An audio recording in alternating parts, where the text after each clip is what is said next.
ही वाढ झाली नाही।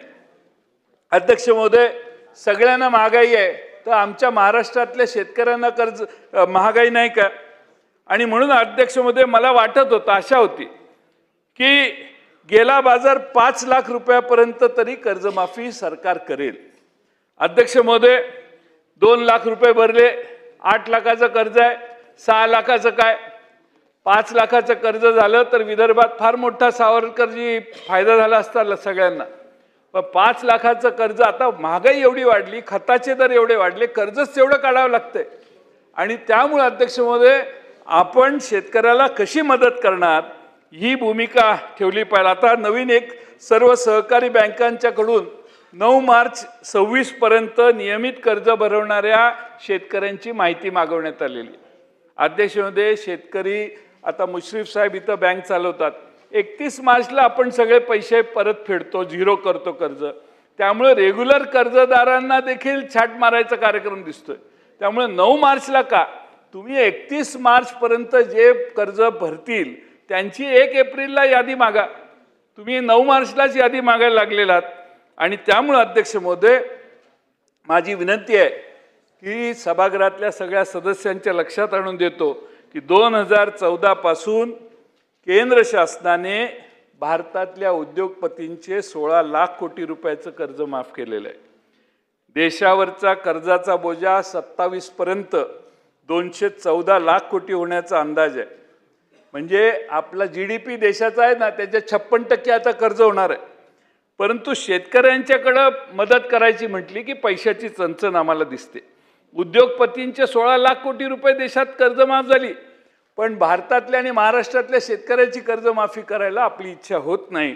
ही मानसिकता समाजाच्या समोर आपण सतत वारंवार तुमच्याकडून येते आहे। पैशाची कमतरता नाही अध्यक्ष महोदय, विचारांची कमतरता आहे असं मला वाटतं। कारण शेतकरी काय बॉन्ड ट्रस्टमध्ये पक्षनिधी काय देत नाही, त्यामुळे त्याचा काय वर वशिला लागत नाही, त्यामुळे त्याचं कर्ज माफ होण्याचा काही प्रसंगच येत नाही।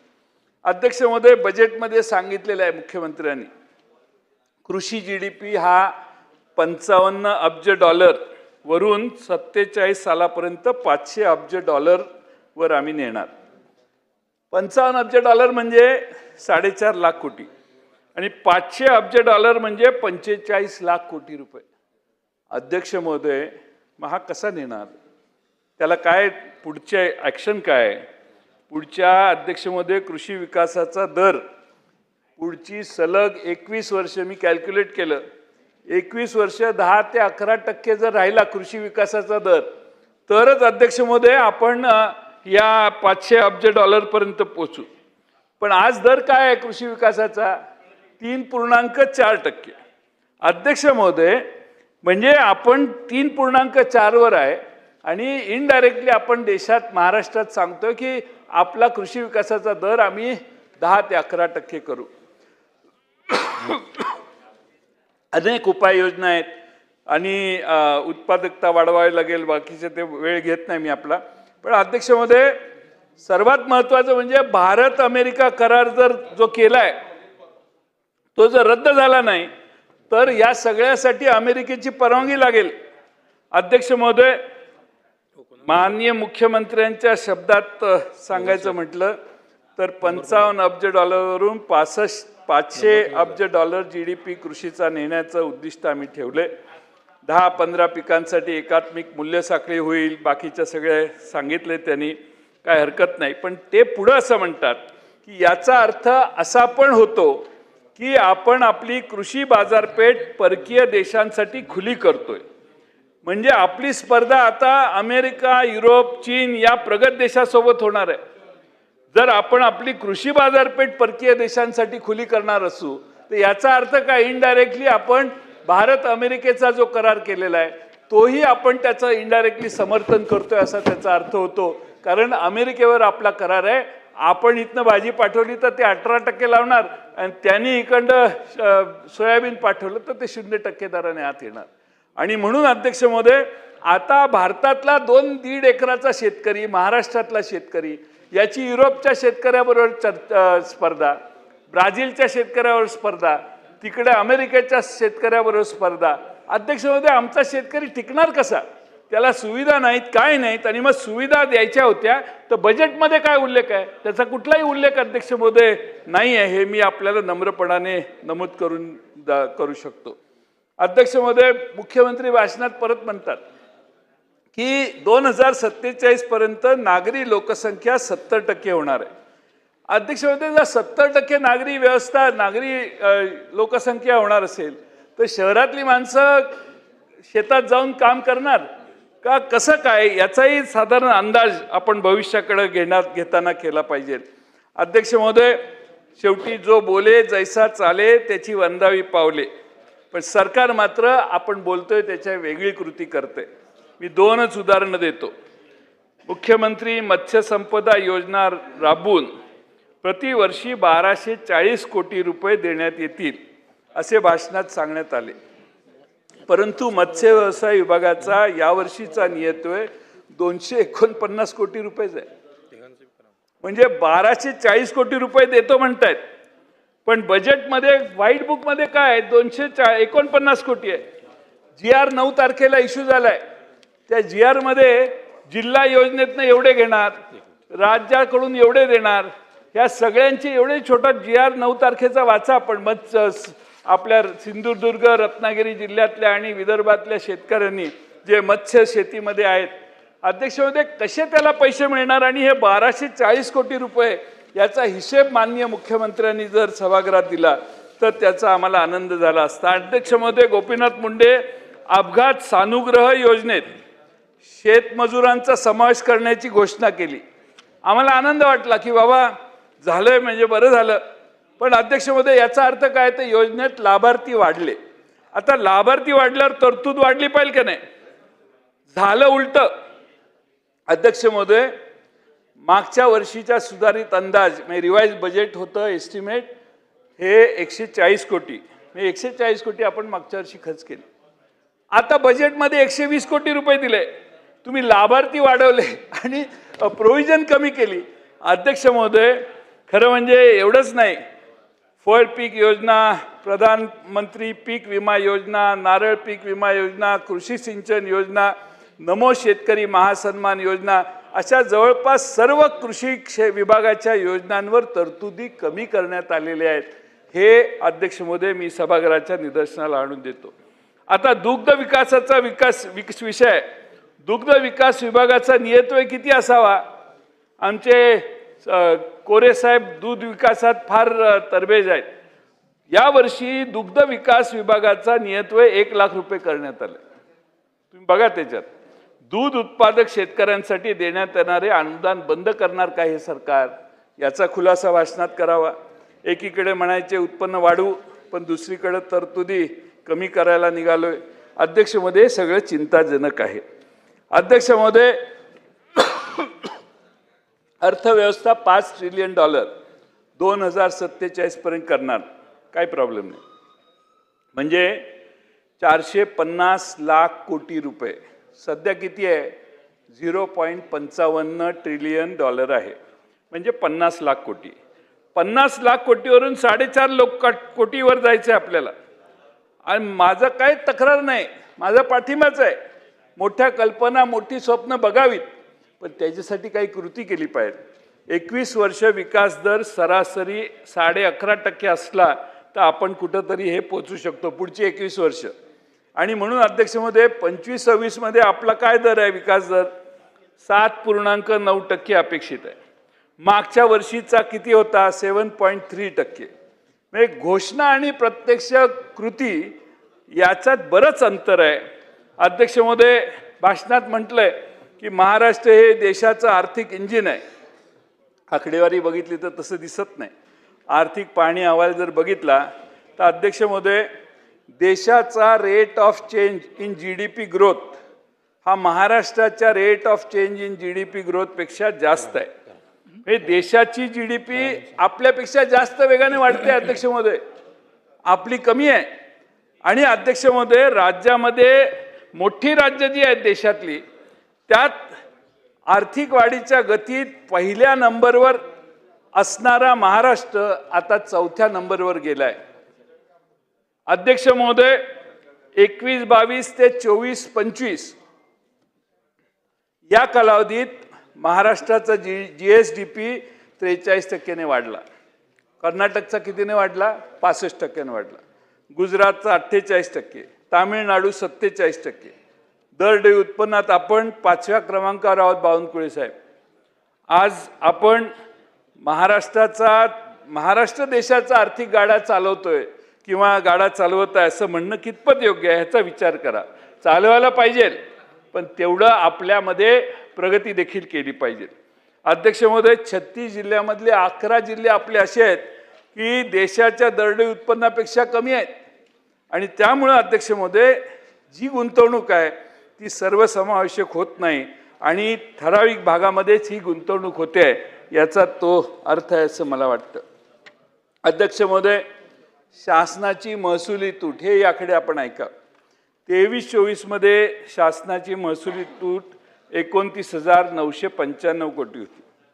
ती 24-25 मध्ये 37,055 कोटी होती आणि 26-27 मध्ये 40,552 कोटी अपेक्षित आहे या बजेटमध्ये. मागच्या वर्षी अध्यक्ष महोदय, महसुली तूट आणि पुरवणी मागण्या मिळून 1,90,000 कोटी रुपयाची तूट होणं अपेक्षित होतं, पण ती 37,000 कोटीच दाखवली. यामध्ये जवळपास 40,000 कोटी रुपये कर संकलन जास्त झालं, मी मान्य करतो. 40,000 काढा त्यातनं, मग उरलेले 1,13,000 कोटी रुपये कुठे गेले याचा हिशेब का लागत नाही? अध्यक्ष महोदय, हे पैसे विभागांना उपलब्ध करूनच दिलेले नाहीत. आपल्या ग्रामीण भागात आपण म्हणतो ना शेंडी लावली, हे सगळ्या डिपार्टमेंटला शेंडी लावण्याचा उद्योग झाला. 1,13,000 कोटी रुपये कुठे गेले? तुम्ही बजेटला सभागृहात आला, सभागृहात मांडलं, पुरवणी मागण्याला आम्ही होला हो म्हटलं, होयचं बहुमत झालं. पण अध्यक्ष महोदय, जे 3 सप्लिमेंटरी मांडल्या त्यातले 1,13,000 कोटी खर्चच केले नाहीत सरकारने. आणि आज तुमचं डिफिसिट 37,000 कोटी दाखवलेलं आहे. आणि मी पुढे सांगतो तुम्हाला, पण अध्यक्ष महोदय, ज्या घोषणा या बजेटमध्ये झाल्या त्या तरतुदी बजेटमध्ये नाही आहेत. अहिल्यादेवी होळकर कर्जमाफी योजना नो तरतूद, सिंधुरत्न योजना नो तरतूद, मुख्यमंत्री मत्स्य संपदा नो तरतूद, अर्थसंकल्पीय तरतूदच नाही. पावसाळी अधिवेशनात या सगळ्यांसाठी पुरवणी मागण्या येतील आणि राज्याची महसुली तूट आपण जी 37,000 कोटी दाखवली आहे ती पुन्हा 1,00,000-1,50,000 होईल. सभागृहासमोर आपण 3 बजेट 3 पुरवणी मागण्या मान्य करू, सगळे आनंदाने घरी जाऊ. त्यातला सिलेक्टेड लोकांना सिलेक्टेड पैसे सिलेक्टेड डिपार्टमेंटला मिळतील. बाकीच्या सगळ्यांना तोंडाला पानं पुसण्याचा कार्यक्रम हा पुढच्या वर्षी पण आहे असं माझा अंदाज आहे.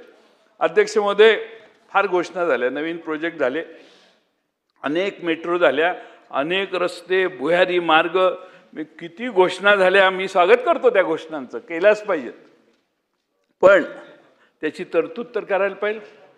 बहुतेक हे सगळं काही कर्ज काढून करणार आहे का आपण? आजच 11 लाख कोटीवर गेलो अध्यक्ष महोदय, आणि डोंगर वाढवायचा कर्जाचा असा प्लॅन आज तरी दिसतोय. 14 साली 2,70,000 कोटी रुपये कर्ज महाराष्ट्रावर होतं. 21-22ला ते 5,76,000 कोटी, 5.76 लाख कोटी झालं. आता 11.2 लाख कोटीवर हे कर्ज गेलेलं आहे. बरं, यामध्ये MSRDC नाही, MMRDA नाही, MSIDC नाही, सिडको नाही, महामंडळाच्या बऱ्याचशा प्रकल्पांना या सरकारने हमी दिलेली आहे. याचा समावेश जर कर्जाच्या आकड्यामध्ये केला तर हे जे नेहमी सांगतात ना 25% खाली आम्ही आहोत, 18% आहोत, 20% आहोत, मी लिहून गॅरंटी सांगतो, सगळ्या महामंडळांच्या कर्जाची बेरीज करा, यांचं लिमिट 25% जवळपास किंवा कदाचित पारी केलेलं असेल. आणि म्हणून अध्यक्ष महोदय, उत्पन्न दुप्पट करता करता शेतकऱ्याचं उत्पन्न दुप्पट करता करता राज्याचं कर्ज 6 पट केव्हा झालं हेच कळलं नाही. अध्यक्ष महोदय, त्यातील 6 लाख कोटी रुपये तर मागच्या 4 वर्षातले आहेत. तुम्ही बाकी काही करून दाखवलं की नाही मला माहित नाही, पण राज्यावरचं कर्ज 6 पट करून दाखवलं. याचं मी तुम्हाला स्किल आहे तुमचं, त्याच्याबद्दल मी तुमचं कौतुक करतो. आमचा कर्ज काढण्याला विरोध नाही म्हणून सांगतो, आमचा कर्ज काढायला विरोध नाही, तेच मी सांगतोय. पण ज्या कारणासाठी आपण कर्ज काढतो त्याला आमचा विरोध आहे अध्यक्ष महोदय. कर्ज काढण्यामागचा हेतू मला शुद्ध दिसत नाही. अध्यक्ष महोदय, महसुली तूट महाराष्ट्राची 40,552 कोटीवर पोहोचली. क्रिसिल, केरेज यासारख्या संस्थांनी इशारा दिलाय, तोही ऐका. महाराष्ट्र आज मॉनिटरेबल फेजमध्ये आहे. जर 7.9% अंदाज जो आपण केलेला आहे, आपण बजेट मांडताना, हा अंदाज अंदाजित विकास दर गाठता आला नाही तर 2028 पर्यंत महाराष्ट्र आर्थिक दिवाळखोरीत निघेल. तुमच्या या फिस्कली ॲग्रेसिव्ह धोरणामुळं राज्याचं रेटिंग खालावलं तर भविष्यात कर्ज घेणंही महाग पडेल आणि विकास ठप्प होईल. आणि म्हणून जरा सावधतेचा सल्ला. मी या सभागृहात 37 वर्ष काम करताना एवढं लेफ्ट राईट सेंटर कर्ज काढल्याची उदाहरणं यापूर्वी फारशी कधी नव्हती. अध्यक्ष महोदय, सरकारच्या मते रस्ते बांधणं, मेट्रो बांधणं एवढंच विकासाचं काम आहे. माझी अध्यक्ष महोदय विकासाची व्याख्या जरा जास्त वेगळी आहे. प्रत्येक स्त्री, पुरुष, युवक, युवती यांची कौशल्य वाढवणं, त्यांना रोजगाराच्या संधी निर्माण करणं, राज्यातील गुन्हेगारी कमी करणं, राज्यात सामाजिक सलोखा आणि शांतता प्रस्थापित होणं. जगात अध्यक्ष महोदय आपल्या जनता किती आनंदी आहे याचा विचार राज्यकर्ते करतात. आणि भूतानसारखा देश, सगळ्यात आनंदी देश जगात, त्यांच्याकडे कदाचित नसतील हे हायवे बिवे, पण भूतान हा सगळ्यात आनंदी जगाच्या पाठीवरचा देश आहे. आणि म्हणून अध्यक्ष महोदय, आपण जे विकासाचं मॉडेल रुजवू पाहतोय त्यात नक्कीच धनिक वाढतील, धनिक अजून श्रीमंत होतील आणि गरीब अजून गरीबच होणार आहेत. आणि त्यामुळे अध्यक्ष महोदय प्रचंड मोठी दरी आपण या निमित्तानं तयार करतोय. अध्यक्ष महोदय, मी या ठिकाणी या मुद्दामून आपणाला सांगेन. अध्यक्ष महोदय, राज्याची ग्रोथ जी आहे पूर्णपणे सेवा क्षेत्रावर, सर्व्हिस सेक्टरवर आपण अवलंबून आहे. शाश्वत विकास करायचा असेल तर ही डिपेंडन्सी कमी केली पाहिजे. समोरच्या बाजूनं म्हणतील की नाही असं काही नाही आहे, पण मी एक रिसर्च पेपर घेऊन आलेलो आहे. एक कॉपी मी मुख्यमंत्र्यांनाही देईन. अमेरिकेमध्ये एक अँथ्रॉपिक नावाच्या संस्थेने एक रिसर्च केला आहे. IT मंत्री इथं बसलेले आहेत, आपल्याकडे IT आहे ना, तर अँथ्रॉपिक, तर तुम्ही कोणत्या सेक्टरला यायचा सर्वाधिक जास्त धोका आहे त्यांनी ते रिसर्च केलेलं आहे. सर AIचा सर्वाधिक धोका, तर सर्वाधिक रिस्कवर हे कॉम्प्युटर इंजिनियर आहेत आणि फायनान्शियल ॲनालिस्ट आणि कस्टमर सर्व्हिस हे सेक्टर आहे. त्यांचाच वाटा या आपल्या महाराष्ट्राच्या अर्थव्यवस्थेत मोठा आहे. आणि म्हणून आपण हे मान्य करा, AIचा सर्वाधिक फटका हा महिलांना, उच्च पदावर असणाऱ्या कर्मचाऱ्यांना कंपनीमध्ये आणि वयाने मोठे असणाऱ्या म्हणजे जुन्या जनरेशनच्या 90च्या आधी जन्मलेल्या नोकरदारांना पहिल्यांदा बसणार आहे. मग यासाठी आपल्याकडे काय उपाययोजना आहेत? हे संकट येणार आहे, आता फार लांब नाही आहे. या 6 महिन्यात आपले सगळे अध्यक्ष महोदय फटके आपल्याला बसणार आहेत. अनेक कंपन्यांनी नवीन रोजगार घेणं थांबवलेलं आहे. जेव्हापासून ChatGPT लॉन्च झालं तेव्हापासून 14% एंट्री लेवलचे जॉब कपात झालेले आहेत. अध्यक्ष महोदय, या चॅलेंजबद्दल अर्थसंकल्पात कुठे उल्लेखच नाही. विकसित महाराष्ट्र बनवायचं असेल तर पुढे काय होऊ शकतं याचा विचार करत पावले टाकणे महत्त्वाचे आहे. आज अनेक इंजिनियर आपल्या देशातले, राज्यातले बाहेर गेलेत. कुठल्याही लग्नात गेलं, नवरा नवरीला विचारलं तर काय, तर कॉम्प्युटर इंजिनियर आहे, IT इंजिनियर आहे. कुठं असतो? जर्मनीला असतो, इकडं असतो, तिकडं असतो, बेंगलोरला असतो, पुण्याला असतो. अध्यक्ष महोदय, पण ह्यांच्या नोकऱ्या कमी व्हायला लागलेल्या आहेत. आणि हे जर सगळे परत मागं आले तर काय संकट उद्भवेल याचाही विचार सरकारने केला पाहिजे. एका झटक्यात अध्यक्ष महोदय कोणती नोटीस न देता ॲमेझॉन प्राईम व्हिडिओ आपण बघतो ना टीव्हीवर, त्या ॲमेझॉन प्राईम व्हिडिओने परवा एका झटक्यात नोटीस न देता 2800 इंजिनियरना काढून टाकलं आणि त्यातले सगळे सिनियर लोकांना काढलं. का काढलं तर AI हे त्याचं उत्तर आहे अध्यक्ष महोदय. आणि म्हणून अध्यक्ष महोदय हे संकट येणार आहे, थोडंसं सरकारने गांभीर्याने घ्यावं. या अर्थसंकल्पात हा इश्यू ॲड्रेस केला असता तर आम्हाला आनंद झाला असता. अर्थसंकल्पात कर्ज घेण्यावर एवढा जास्त फोकस करण्यात आला आहे की सगळी कामे जागतिक बँक कर्ज, आशियाई बँक कर्ज, इथून कर्ज, तिथून कर्ज, पूर्ण इथूनच आपला कार्यक्रम पूर्ण दिसतोय करायचा.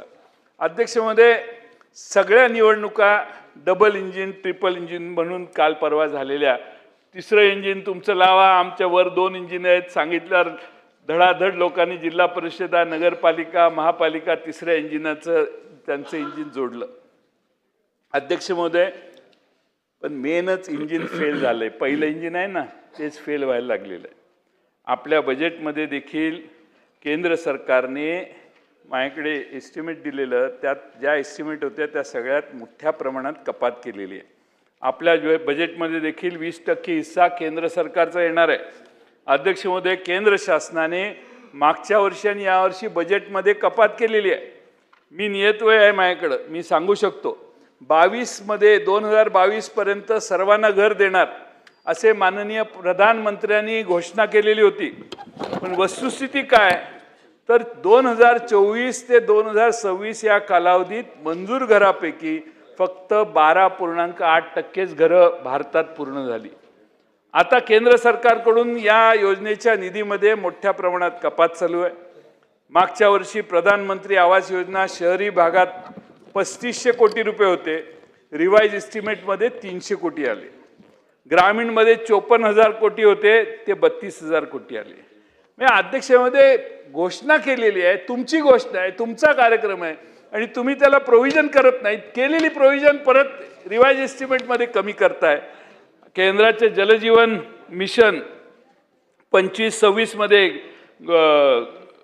आपले गुलाबराव गेले इथून, 25-26 मध्ये 67,000 कोटीचं बजेट एस्टिमेट होतं. केंद्राचे जलजीवन मिशन, बावनकुळे साहेब हे ऐका, तुम्हीच हे याच्यात उपाय काढू शकाल. शेवटी जबाबदारी पुढे तुमच्यावरच येईल असं मला दिसायला लागले. केंद्राचे जलजीवन मिशन 25-26 मध्ये 67,000 कोटीचं बजेट एस्टिमेट होतं, पण रिवाइज एस्टिमेटमध्ये ते 17,000 कोटी झालेलं आहे. म्हणजे केंद्राने 50,000 कोटी रुपये चरणसिंग कमी केले. 50,000 कोटीची कपात डायरेक्ट. प्रधानमंत्री ग्राम सडक योजना 19,000 कोटी. आमचे ग्रामविकास मंत्री इथे आहेत, त्यांना शेजारच्या विधानसभेच्या सदस्यांची चिंता जास्त आहे, ह्याची चिंता तुम्ही जास्त केली पाहिजे. प्रधानमंत्री ग्राम सडक योजना 19,000 कोटीवरून 11,000 कोटीवर केलेली आहे केंद्र सरकारने. त्या दिवशी गुलाबराव पाटील साहेबांनी कबूल केलं की आम्ही काय केंद्र सरकारवर अवलंबून नाही. गुलाबराव पाटलांना जे कळलं ते अजून सरकारला कळलेलं नाही असा त्याचा अर्थ आहे. बरं, तुम्ही अवलंबून नसाल तर मग तुम्ही तर प्रोव्हिजन वाढवायला पाहिजे होत्या. 52,000 पाणी पुरवठ्याच्या योजनामध्ये 26,000 योजना पूर्ण झाल्या. उरलेल्या योजना 24-25,000 ज्या आहेत त्या पूर्ण करण्यासाठी तुम्ही पैसे वाढवायला पाहिजे होते, पैसे वाढवलेले नाहीत. आणि म्हणून महाराष्ट्रातल्या पाणी पुरवठा खात्याचा कुठल्याही जनतेच्या वेगळ्या योजना पूर्ण करण्यासाठी किती उपयोग होणार हे आपण सगळ्यांनी बघणं आवश्यक आहे. अध्यक्ष महोदय, महात्मा फुलेंच्या जन्मशताब्दी म्हणून 200 वर्ष पूर्ण होणार आहेत जन्माला. 25-26ला महाज्योती अंतर्गत कार्यक्रमाचा खर्च कमी झाला. आर्थिक पाहणी अहवाल सांगतो.